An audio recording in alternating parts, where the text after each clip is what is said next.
Você deve ter acompanhado aí já a discussão entre Trump, o seu vice J.D. Vance e o presidente da Ucrânia Zelensky em plena Casa Branca, em que se discutia um acordo que os americanos iriam explorar minerais ucranianos, né, e dividir as receitas, e também com isso ofereceriam uma espécie de garantia de suporte militar após, né, o fim do conflito, além da negociação de um cessar-fogo de um possível acordo de paz. Pasmem, o presidente Zelensky resolveu iniciar uma briga com o vice-presidente, depois com o próprio Trump, se colocando terminantemente contra o acordo de paz, dizendo que seria impossível fazer qualquer aproximação diplomática com o Putin, chegando ao ponto de ser desrespeitoso, de fazer piadinha com o Trump.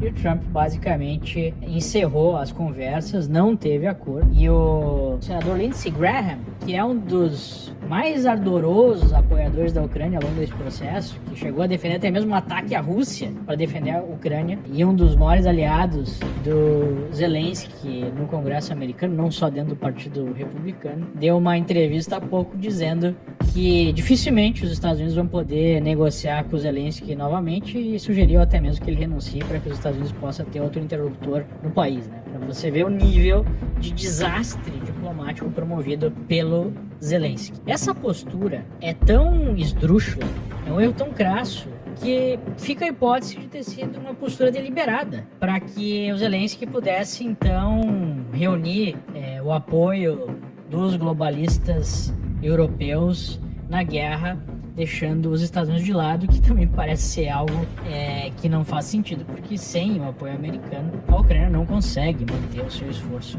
de guerra. Então imagina, você depende de um aliado que foi quem mais deu armas, quem mais deu dinheiro, e você briga com esse aliado publicamente na frente da imprensa. E não é só aquele trecho em que as coisas ficaram mais agressivas, depois que o Zelensky resolveu questionar, que o J.D. Vance tinha falado sobre buscar um acordo diplomático, né, dizendo que é impossível diplomacia com o Putin porque ele não respeita nenhum acordo. Antes disso, durante a conversa, já ficou claro pela linguagem corporal e pela postura dele que ele não tinha interesse em nenhum acordo e que achava que isso era ruim, né, de uma maneira ou outra. O que nós estamos vendo é uma mudança no mundo em termos de postura americana em relação aos globalistas, né? Antes que me acusem de ser pró-Rússia ou coisa do gênero, para quem me acompanha aqui no canal sabe que eu tento sempre desfazer essa miragem, essa crença equivocada de muitos conservadores, de muito pessoal da direita que acha que o Putin é uma espécie de defensor dos nossos valores, né? Defensor dos valores conservadores, que é uma balela. O Putin é um ditador brutal. Na Rússia nós não temos liberdade de expressão, não há liberdade política, quem se opõe é assassinado, e ele projeta para o mundo uma visão totalitária. Não é um aliado, não é um sujeito que pode ser considerado aí um líder para a direita. Ao contrário, né? Ele é um inimigo. Mas o que muita gente não percebe é que, e esse foi ponto feito pelo J.D. Vance naquela conferência em Munique, é que a Europa não representa também mais os valores ocidentais.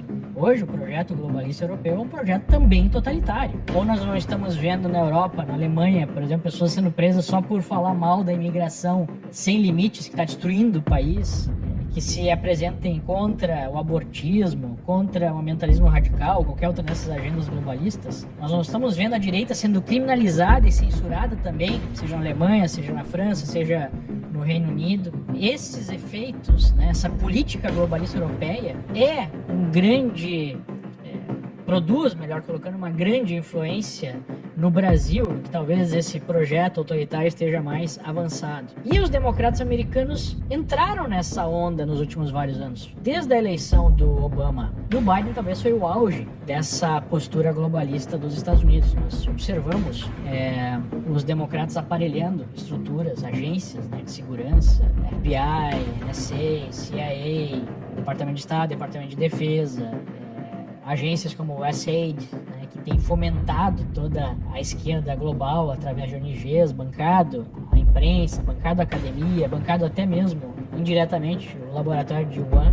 Então, é esse racha no Ocidente que, de uma certa forma, está o pano de fundo aí da guerra da Ucrânia. Não que a Rússia não seja a responsável principal, já que Putin que invadiu o país, né? E já produziu a morte de centenas de milhares de ucranianos e de russos. Mas não podemos negar que há sim uma intervenção direta desses globalistas na Ucrânia há muito tempo para trazer o país para o seu projeto, de uma certa forma, incentivando, né, atraindo uma agressão russa. É inegável isso, por mais que a gente despreze a postura russa, que hoje forma um eixo aí russo-chinês, que oferece uma alternativa autoritária a esse outro projeto totalitário globalista, e em contraposição ao que o Trump representa, que são os valores americanos tradicionais, liberdades individuais, livre mercado, através da negociação entre estados soberanos e não através da coação e a colocação de uma elite no poder centralizado no mundo. Um dos aspectos mais interessantes dessa conversa, apesar dela ser horrível em termos de desdobramentos, é o nível de transparência que o governo Trump oferece ao mundo, ao eleitor americano, em relação às negociatas feitas a portas fechadas, a corrupção do governo Biden e desses globalistas. Agora, qual é o grande vencedor disso? O grande vencedor é o Putin, porque ele enfraquece o Ocidente, ele divide a base que é a sua oposição e até atrai parte dessa base para ele. O Trump perde, porque ele perde uma parte do apoio das pessoas que são simpáticas à Ucrânia. A Europa perde, porque você deixa de contar com o apoio americano para um esforço de defesa da Ucrânia. E o grande vencedor passa a ser, então, esse eixo russo-chinês. O Trump deu uma declaração após o encontro, dizendo que foi desrespeitoso, que ele estaria cancelando as novas conversas, que o Zelensky não quer a paz, não quer um cessar-fogo, e sugerindo até que poderia ser retirado do próprio conflito. Então isso é horrível para o povo ucraniano, que na verdade está sendo utilizado como bucha de canhão dos globalistas. Essa é a minha visão sobre esse triste episódio.